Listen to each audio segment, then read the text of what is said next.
As the Lord commanded, the people of Israel then left the Sin desert and moved from place to place. Eventually they came to Rephidim.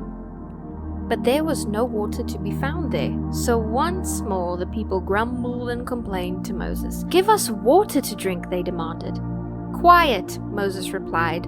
"Why are you arguing with me? And why are you testing the Lord?" But everybody was so tormented by the thirst that they continued to complain. "Why did you ever take us out of Egypt? Why did you bring us here? We, our children, and our livestock will die." Moses then went to the Lord and pleaded, "What should I do with these people? They are about to stone me." The Lord said to Moses, "Take your shepherd's staff, the one you used when you struck the water of the Nile. Then call some of the leaders of Israel and walk on ahead of the people. I will then meet you by the rock of Mount Sinai. Strike the rock, and water will come pouring out. The people then will be able to drink." Moses did just as the Lord had told him, and as the leaders looked on, water gushed out. Moses named the place Massah, the place of testing, and Meribah, the place of arguing, because the people of Israel argued with Moses and tested the Lord by saying, "Is the Lord going to care for us or not?" While the people of Israel were still at Rephidim, the warriors of Amalek came to fight against them. Moses commanded Joshua, "Call the Israelites to arms and fight the army of Amalek.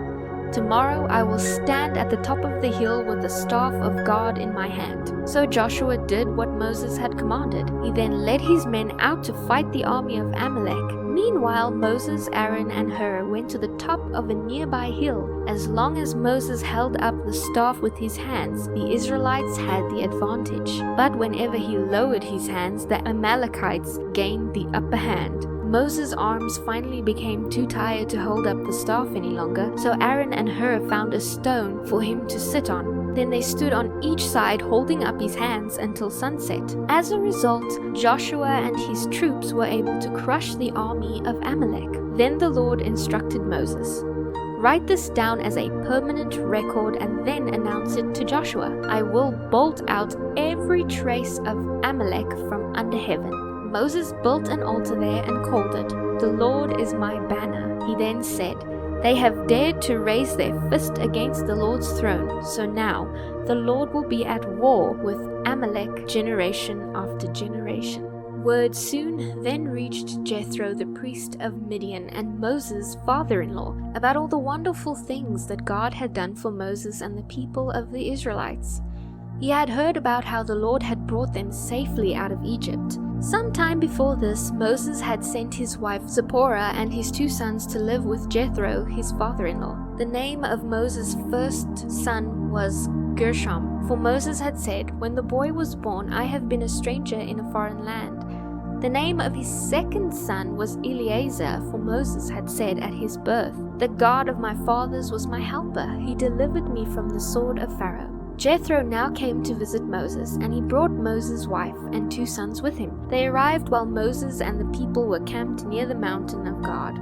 Moses was then told, "Jethro, your father-in-law, has come to visit you. Your wife and your 2 sons came with him." So Moses then went out to meet his father-in-law. He bowed to him respectfully and greeted him warmly, and went on to Moses' tent to talk further. Then Moses told his father-in-law about everything the Lord had done to rescue Israel from Pharaoh and those Egyptians. He also told him about the problems they had faced along the way and how the Lord had delivered his people from all their troubles. Jethro was delighted when he heard about all that the Lord had done for Israel as he brought them out of Egypt. Jethro then said, "Praise be to the Lord, for he saved you from the Egyptians and from Pharaoh. He has rescued Israel from the power of Egypt. I know now that the Lord is greater than all other gods, because his people have escaped from the proud and cruel Egyptians." Then Jethro presented a burnt offering and gave sacrifices to God. As Jethro was doing this, Aaron and the leaders of Israel came out to meet him. They all joined him in a sacrificial meal in God's presence.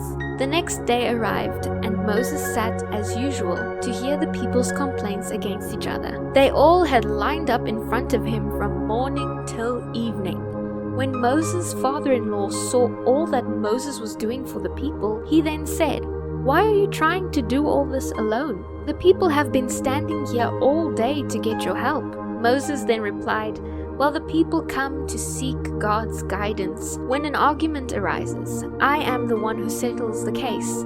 I inform the people of God's decisions and teach them His laws and instructions." His father-in-law then exclaimed, "This is not good. You're going to wear yourself out and the people too.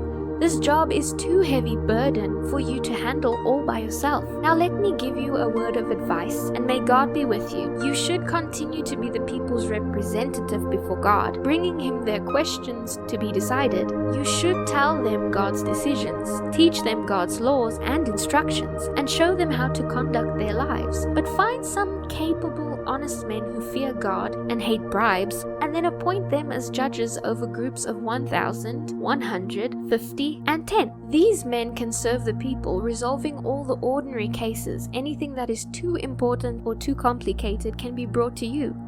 But they can take care of the smaller matters themselves. They will help you carry the load, making the task easier for you. If you do follow this advice, and if God directs you to do so, then you will be able to endure the pressures and all these people will go home in peace." Moses listened to his father-in-law's advice and followed his suggestions. He then chose capable men from all over Israel and made them judges over the people. They then were put in charge of groups of 1,000, 100, 50, and 10. These men were constantly available to administrative justice. They then brought the hard cases to Moses, but judged the smaller matters themselves. But soon after this, Moses said goodbye to his father-in-law, who returned to his own land.